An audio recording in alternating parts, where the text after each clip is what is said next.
if anybody has got any questions that they want to ask or comments or anything generally around pacing, then feel free. Now is your opportunity. Go for it. Hey. Hello, Jo, Ronnie. Hello. Quick question from me, both for my own personal need, but also for me as a coach on track. Quite often athletes will come to me and say, what is my ideal race pace? And I loved it when you introduced me to RPEs, but so the received perception of exhaustion. But I'm finding it difficult to translate these into times, because just like the question was asked earlier on about, well, what pacing should people use to, especially when they can't turn their watches off. So the way I described it is, 1 and 2 is like a walk, 3 and 4 is really an easy jog. And then going into 9 and 10 being as if you stole it, run as if you stole it and the police are after you. But that is not, oopsie, and I'm just showing you my really messy room. Turning it the other way around. What's a more professional way in explaining the RPEs? Do you mean in relation to actual race paces? Yeah, especially around track. So I'm not talking like the 15-mile runs, but more like when we do 1-mile reps, or they go for like their 5 kilometers at track, or even shorter distances.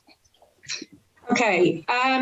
So if you're doing a kind of 1-mile reps, it obviously depends slightly how many you're doing.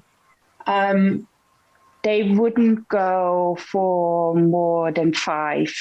Yeah, you're probably looking at something 6 to 7, and kind of, medium, kind of medium to good effort for those. You would probably run so RPE, for those that you don't know, is rate of perceived exertion. It's either done on a scale of 1 to 10, or it's done on a scale of 6 to 20, depending on whether you go with the original ball scale or another scale. I think, probably you're looking at around 6 or 7 for a mile rep, certainly a 5 kilometers. Again, that kind of, it's above your lactate threshold, but it's obviously below your turning point. So that is somewhere in that kind of 5 to 7 category, I think. Okay. And then we'll use 2s for recovery in between before they go again. Yes. Yeah. Okay. Yeah. That's probably where you're looking. Having said that, I do coach on RPE, as you know, but pace as well. I think you can use a combination of different things. The effort helps you judge it. The pace obviously because pace can be affected by, is it windy? Am I tired? All of those other things. So I think, there's nothing wrong with using time and pace. The only thing with time is when we coach at track, you quite often get a mix of athletes, and it's not the same athletes every week. They look at what you're coaching and then they choose whichever coach they feel. So it's difficult when you don't know the athlete and knowing what they're capable of. So the RPEs are actually a really good introduction. So thank you for that. No worries. Thank you. I know Jerome has got your hand up. Yeah, as an aside to the previous question, if you want me, I could share a screen. I've got an RPE table. Yeah, I can share easily. It gives that very good, I think, guidance where it should be, and it gives a sort of a semi-link to distance, but it's very tenuous. If you've got one to hand, I do have RPE scales, but I don't have them directly to hand on the computer. If you want me to, I can briefly show it. Please do. Okay, here it comes. That's the one. This is one I use, which actually gives you sort of on the right, what does it feel like? And it says, like threshold, more or less gives you the threshold pace or sort of fast, around 5K mile pace. I don't know if it's any value to anybody. What would be really good, if you don't mind, is if you can email it to me and then I can always share it afterwards. That would be great. I'm always happy to share resources. I think that's part of why I want to hold these meetings, really. I'm loving the pizza beer donuts. I think we need more of those. Excellent. What's that? Oh. How does it feel? How does it feel? The very top one. It's pizza, beer, and donuts. That's good. Well, I can't actually see it.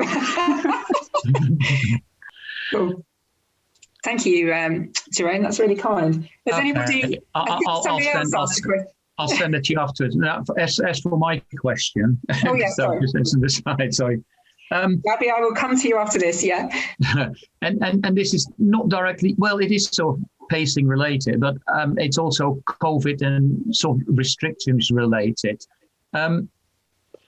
When you take in particularly younger children, I guess there are some coach ratios and everything else, and they're fairly strict, prescriptive, if you like. When you do kind of technical training, running technique, I guess also you can't have too large a group because you can't be monitoring and sort of correcting everybody. However, when you do things like pace training, where basically you set people off with an instruction to do X, Y, or Z, and then they get on with it, would you be happy, or would you take larger groups in those environments, and indications to what you think is a sensible balance? I love it when people put me on the spot. I think you're right, because actually I think you have more scope to have a larger group, because obviously, as you say, technique, you want to look at each individual athlete. I think there's always a kind of limit, isn't there, as to how, how much room has everybody got to run? I know, if you're on the track and you want athletes to practice running their pace, we obviously want them to have kind of space to run on the track. You still do need to kind of keep an eye on how everybody's getting on so you can judge how well they've paced it. So I'd be loath to really make the group excessively large. I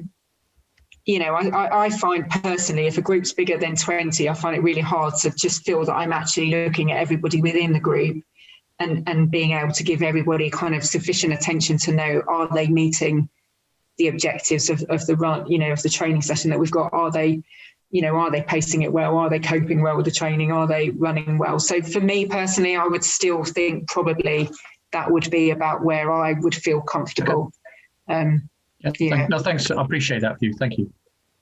Gabby. And Lorna, I will answer your question that you put in the chat box. Sorry, can you? Oh, you've just muted yourself again. I'm really sorry. I'm on my mobile, so no, that's fine. Go for it, Gabby.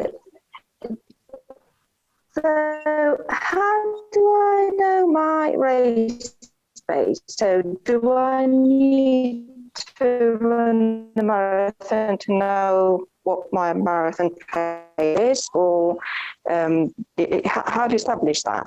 I know that there's a sort of, do I go for a top that? How do you work out what you're breaking up slightly. Was it how do you work out what your marathon pace is? Hopefully just how do you work? Yeah, how do you work if you haven't run one? Your race pace? Can you?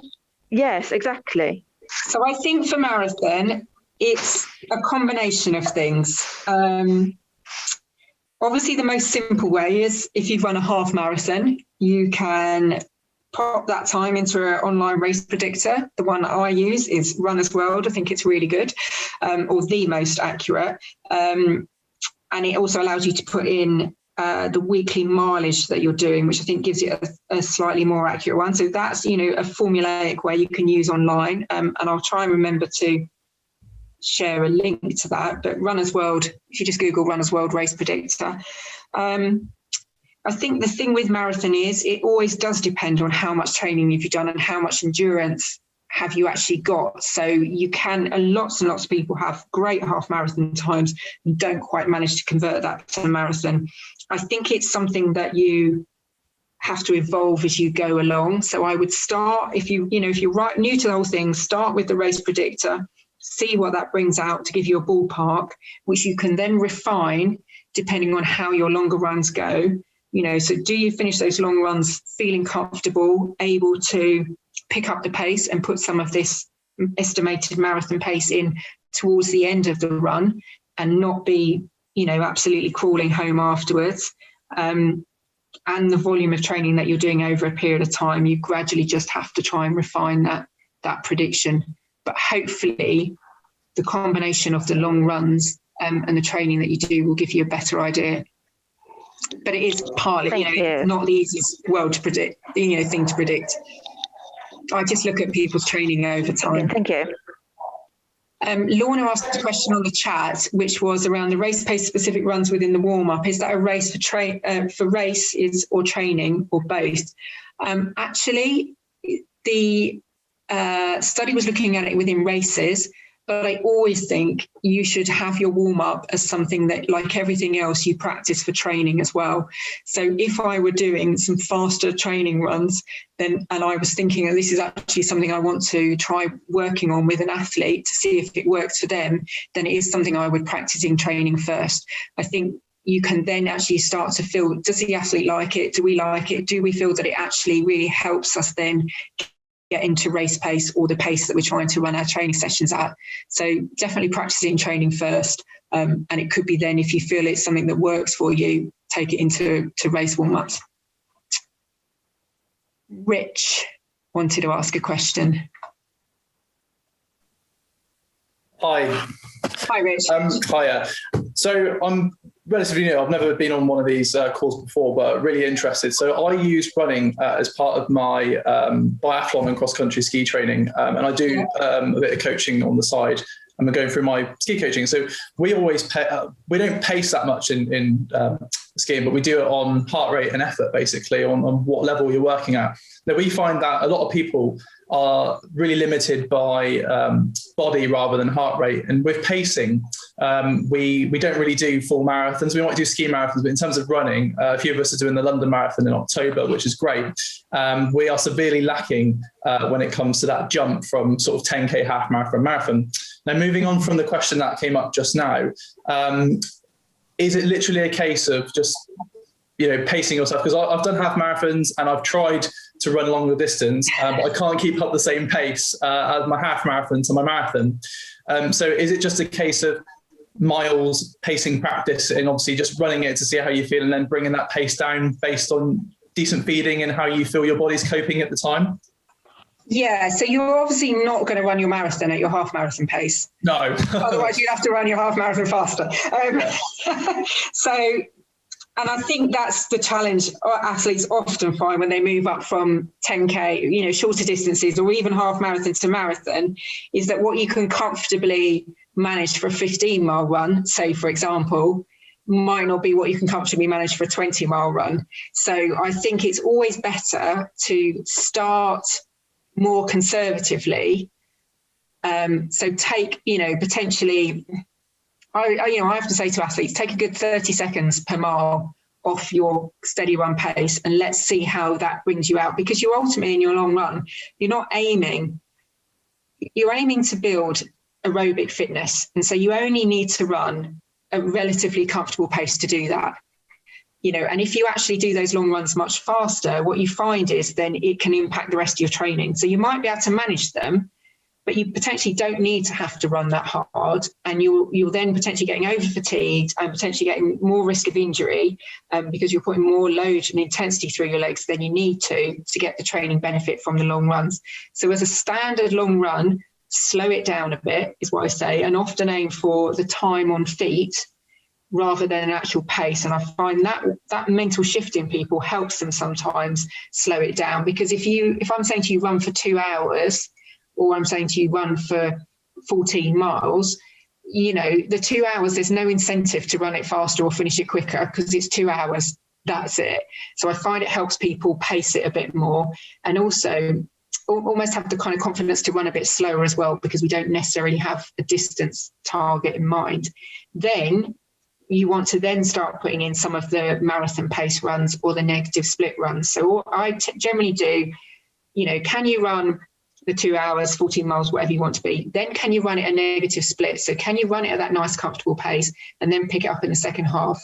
Then we really start to get an idea of, is that really comfortable for you? Because if you can't pick it up in the second half, it's probably not as comfortable as you think it is.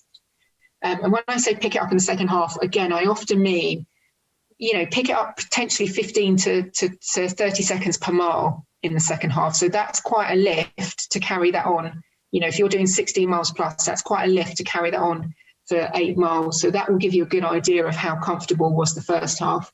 And then you can move even more specifically into those marathon pace runs I said. So where you might do, again, let's pick 16 miles just for argument's sake, where you might do 8 miles at this nice comfortable pace, 4 miles at your target marathon pace, and then the last 4 miles comfortable again. If you can lift it for those 4 miles and run that at your marathon pace, you're probably pacing it quite well.